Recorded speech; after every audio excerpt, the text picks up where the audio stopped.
Le fleuve garde un sombre mystère, un secret envoûtant et cruel. Dévoilons Mami Uba, son histoire. Dans un village isolé, blotti entre l'étreinte verte de la jungle et le bleu envoûtant de l'océan, la rivière Uba coulait comme un ruban de mystère. Les anciens racontaient, à la lueur des feux de camp, une légende aussi belle que terrifiante, celle de Mami Uba, la Dame Verte. Autrefois, selon ces récits, elle était Ayo, la plus belle et la plus aimée des filles du village. Ses rires clairs rivalisaient avec le chant des oiseaux et sa beauté captivait les cœurs. Le prince Sango, venu d'un royaume lointain, fut envoûté par elle.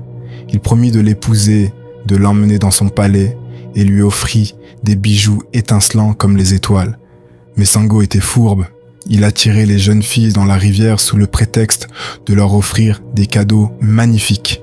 Il les noyait dans les profondeurs sombres et récupérait leurs trésors. Sango attira Ayo vers la rivière, lui promettant de lui offrir un bracelet magique serti de pierres qui brillerait comme le soleil. Ayo, confiante, le suivit.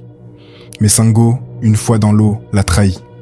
Il la précipita dans un tourbillon, son rire cruel résonnant alors que les eaux l'engloutissaient. Le chagrin d'Ayo, immense et terrible, fit ployer les arbres de douleur et fit gémir le fleuve. Sa beauté se transforma en une aura envoûtante, son âme se tordant sous l'injustice et la vengeance. Des algues luisantes devinrent à son vêtement, des écailles brillantes son armure, et ses yeux, qui avaient autrefois rayonné d'amour, brillèrent d'un feu froid et implacable. La Dame Verte, Mami Uba, était née. Elle n'était plus la bien-aimée du village, mais la gardienne redoutable des eaux. Une créature de vengeance dont la beauté dissimulait un cœur brisé. Les nuits de pleine lune, son chant mélodieux, une plainte déchirante qui mélangeait la tristesse à la fureur, résonnait le long des rives. Les pêcheurs, autrefois audacieux, tremblaient à l'idée d'entendre son appel. Ses longues mèches vertes, plus sombres que les plus profondes vallées sous-marines, ondulaient dans l'eau noire et ses yeux, des émeraudes ardentes, lançaient un regard hypnotique, perçant les âmes.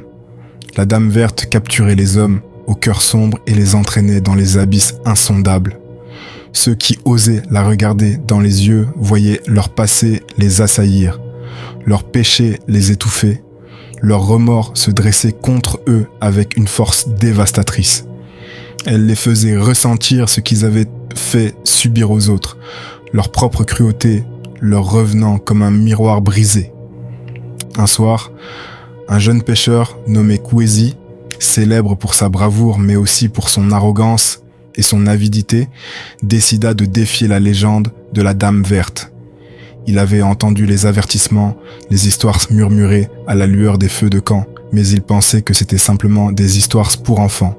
Il s'approche des rives avec son canoë, une lueur de défi dans les yeux. La pleine lune baignait le fleuve d'une lumière argentée, et soudain, le chant de Mami Uba résonna. Il était d'une beauté déchirante, mais aussi d'une puissance inquiétante. Kwesi aperçut une silhouette verte au milieu de la rivière, une créature d'une beauté surnaturelle. Envoûté, il se rapprocha. Son cœur battait à la fois de peur et d'excitation, mais son arrogance l'emporta. La Dame Verte le fixa. Son regard sombre perça son cœur. Dans un instant, Kwesi sentit ses souvenirs défiler devant ses yeux, les mensonges qu'il avait prononcés, les égoïsmes qu'il avait entretenus, les trahisons qu'il avait infligées. Le chagrin et la honte le submergèrent. Il perdit le contrôle de son canoë. Les eaux se refermèrent sur lui et son cri se mêla au chant de Mami Uba. On ne revit jamais Kwesi. Certains disent que la Dame Verte l'a emmené dans les profondeurs pour le punir de ses péchés, une justice implacable pour un cœur sombre. D'autres murmurent qu'elle lui a fait ressentir la douleur de tous ceux qui l'avaient blessé. Et son histoire, l'histoire d'Ayo et de Kwesi, est racontée encore et encore, un avertissement silencieux pour tous ceux qui osent défier les mystères de la rivière. Un rappel que la beauté peut dissimuler une vengeance implacable